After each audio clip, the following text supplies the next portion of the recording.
In today's video, I'm going to give my honest thoughts, feelings and opinions on Back 4 Blood, a game developed by Turtle Rock Studios, an absolutely legendary developer that did previous work on the Counter-Strike series with Condition Zero and Source, and also developed the original Left 4 Dead game. Now, I've got to be honest with you, YouTube, the reason why you haven't heard me talk about this previously is because I was really worried that this game would not turn out to be that good. I was worried that I would overhype it for myself, and I was majorly concerned with the way that people were describing this game, and that being a Left 4 Dead successor. Of course, like many, I wanted to see Left 4 Dead 3, but sometimes we get fueled up on the rose-tinted glasses, and sometimes the resulting cocktail of nostalgia and fantasy is nowhere near as satisfying once it hits reality. And honestly, that scared me. So right off the bat, jumping into the game, I realized why people were calling it the successor to the Left 4 Dead series. Well, because the game does play out a lot like Left 4 Dead, especially when it comes to the layout and the format and the structure of the game, collecting resources along the way like guns, pipe bombs, bandages, pills, first aid kits, and also grenades and other things that you would expect. But also you'll find some new things to fortify your position like razor wire and also sentry turrets, which are very useful. Right out the gate there was a lot more similarities that I did notice, like the explosive canisters and the similarities of the special infected and the role that they serve, acting as a greater challenge for you and your team to overcome, because even in Left 4 Dead using coordination and teamwork is a viable strategy to get through the hordes. All of this honestly is still very much the same and still has that same Left 4 Dead format. However, there are some nuances and changes to this game which does give its own signature, its own personality or flavour. The biggest thing that does add to the personality when it comes to Back 4 Blood is definitely the card system. This system can dramatically change the way it's played, from the corruption cards that can change the environment, adding fog and turning down the lights to give more of a nightmarish atmosphere, changing Ridden to their more advanced variations, adding extra challenges like doing speed runs, or the challenge of no cleaner left behind, which is what your associated party is called by the way you are cleaners, boss fights and lots of other variations to ensure replayability of a level and to make sure that the playthrough isn't the same every time, but also player cards that you can make a custom deck with that not only can change the attributes of your player and your class, but also there are cards available to benefit your whole team. For anyone that loves to dig deep into stats when it comes to games and really get into the meta and find out what is most beneficial to your playstyle, this is a really deep thinking system and has something for everyone. You can really fine tune this to the way that you like. For instance, there's cards in there for critical hits, there's cards in there to resist against friendly fire, the effectiveness of healing items, extra health for you and your team, economy boosts, melee damage increases, and even some cons to some cards like, well, disabling aiming down sights and also disabling sprint, which honestly might not be a con to you or a negative because maybe you might really enjoy firing from the hip. You've still got that option. There really is a mega ton of customization with this system, and it's easy to understand why. The system has to be this in depth to make up for people's shortcomings but also empower their strengths, simply because of the difficulty of the game. If you're playing this on the veteran difficulty, which is the middle difficulty by the way, especially if you're a full party, this game is very challenging. There are definitely moments where this game throws everything at you, no mercy, so using the card system the most optimal and efficient way is going to increase your chances of survival and is of vital importance. A current trend that I see in FPS games that I was really worried about when going into this game, games have been lowering the skill gap when it comes to gunplay for many years now. Everything's going towards that arcade shooter movement for some reason. I honestly thought that would impact this game and its difficulty. However, thankfully this is a lot more difficult in a different way, and that comes down to the special infected or the mutated Ridden, or whichever way you want to actually say that. I'm fine with either way, but some people are picky. There is a total of 16 special Ridden types, and that is also including the bosses. You'll find a lot of the similarities between the special infected of Left 4 Dead and the mutated Ridden, especially in character types such as the Boomer and the Witch. However, the Boomer's ability sets like spitting his vomit, exploding bile on everyone and stuff like that has been switched out to multiple different Ridden special types, with the Wretch being a spitting out vomit type and the Exploder, well, you guessed it, exploding.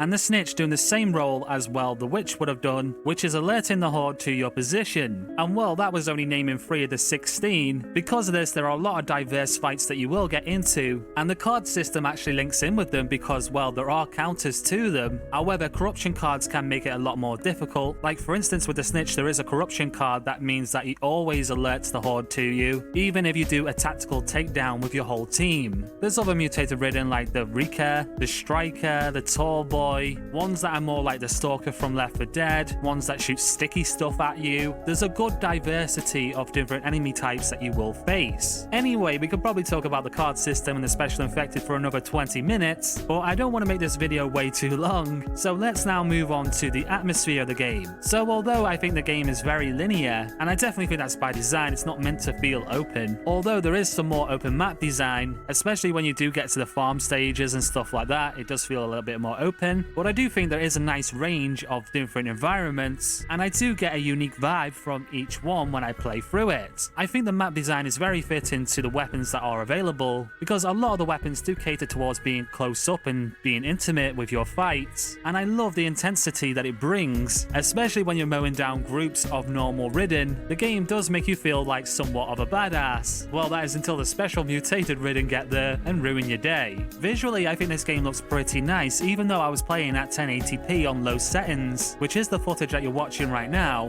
I think we'd all agree that this game looks pretty decent, even when not maxed out. Something that I need to make sure that I do talk about is how powerful the aim assist is on controller. Oh my god, it's like an aimbot sometimes. The footage you are watching is me using the controller and playing this game, and man, that snap to target, that is pretty dirty. Honestly, because it is so powerful, I find it messes actually with my aim. I do feel like I'm getting stuck in that aim assist bubble sometimes, which feels counterproductive in this game because you do have to aim for those weak spots. Oh yes, and I need to mention right now that this game does have crossplay, and anyone that's got the Xbox Game Pass or the PC equivalent, it is available to download with that. Overall, when I first jumped into this game, I wasn't really that over the moon about it. When I got a little bit more in depth with the card system and started playing it actually with friends, that is where the game really starts to shine a lot more, and I would recommend it for people to play. Part of me was hoping that there would be an entirely new experience from this game, but that is my own expectations and I'm aware of that. I just thought if anyone could innovate this kind of style of game, it would be Turtle Rock Studios, and overall I think they have done a good job with Back 4 Blood. Anyway, there's a ton of things that I did leave out of this video in the interest of not making the review too long, so I invite you all to comment down below of what you think about this game. Have you played the game? Do you want to play it? I am definitely eager to see what you guys think about Back 4 Blood. Anyway, with that said, if you've liked today's video, then please smash that like button. Also get subscribed to the channel if you are new, turn on notifications, and also become a part of our Discord community. With that said, I have been Tech from Tech Evolved, and I will see you in the next video or the next live stream. Thanks for watching.